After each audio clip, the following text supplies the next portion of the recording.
आज देखा पाइबे सुनैना विवेक को कहे थैंक यू सो मच विवेक बाबू। आज प्रथम थर गुड़ियार बर्थडे बहुत धूमधाम रे होउची। मु सब वर्ष भावे गुड़िया पाई किछि खास करिवि, हेले मु ताकू खुशी देला बोली मो पाखरे सक्षम नथिला।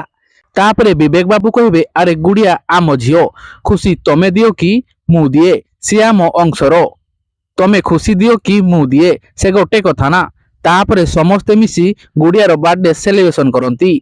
आउ तापरे केक काटी सारिला परे सुगंधा कहिबे आपण मानक समस्तंको पाई मु एबे केक काटिकी आनी दउछि।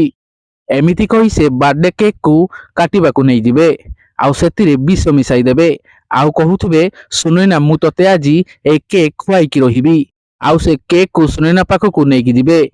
तो दर्शक बंधु आपण को कौन लगुछि, सुगंधा सुनैना को से केक खुआई परिबे कि?